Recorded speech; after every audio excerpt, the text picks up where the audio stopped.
Hello, Suzanne Hemwood here from Embraining for Success. A 2-minute reflection. How do you deal with setbacks?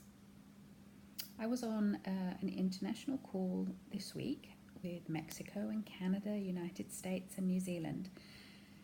And as I arrived on the Zoom call and said hello, I was greeted by a friend of mine who said, "Wow, you're here. Well done for surviving the last couple of years." It made me smile, and he's been through rough things too.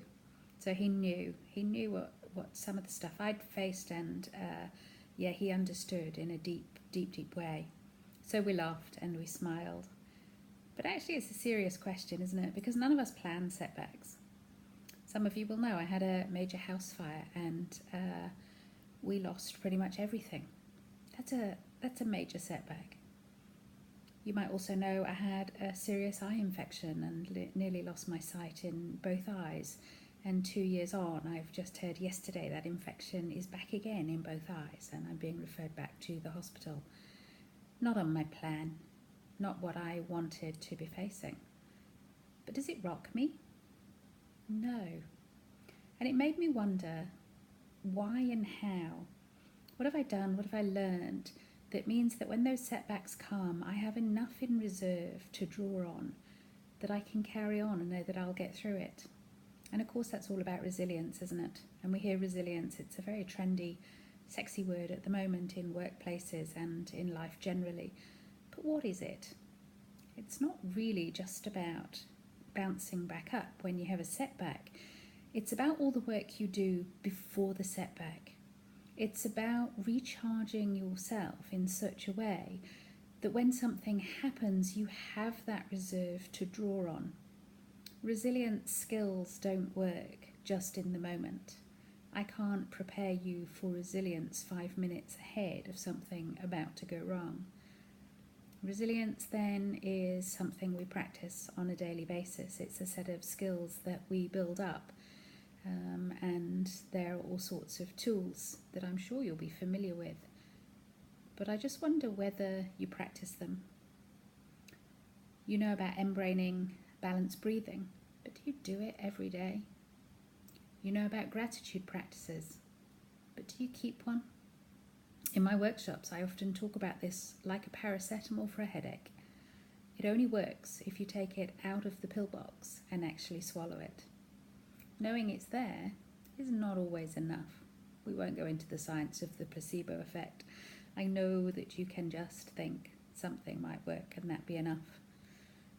But I'm talking about the need to practice regularly and to really take on board the need to build yourself, to charge and recharge on every level, mentally, emotionally, spiritually, physically. What are you doing to multi-mind resilience yourself so that when life happens, and it will, because it does to everybody, when it happens, you can cope with whatever life throws at you, and you can keep loving your life, and you can keep smiling, and you can just carry on and be authentic about that. It's not about pretending the stuff isn't happening. Of course it's okay to feel frustrated, angry, sad, whatever it is that comes up when a setback comes along. But can you feel that? And then carry on to keep feeling a deep peace and joy that really is almost unimaginable within the circumstances you might be facing. I just thought I'd pose that question to you. As I say, it came out of a phone call where somebody said to me, just congratulations for still being alive and for surviving. The last 2 years have been tough for me in many aspects.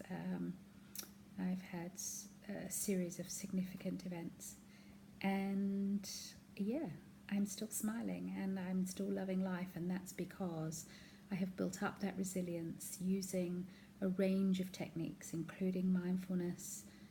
Embraining for absolute sure would be there at the core. Resilience, gratitude, so many ways, but they only work when you practice them on a regular basis.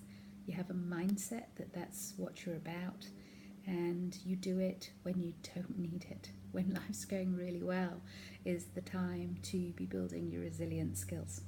So I really encourage you, set yourself a plan. What will you do daily? Couple of minutes a day, that's all it might take, but daily, to build your resilience so that when something happens, if something happens, you know you can cope with whatever that is, and do it gracefully and beautifully while still absolutely loving yourself and loving the world around you. I wish you well. Much love. Bye for now. Suzanne Himwood, Embraining for Success.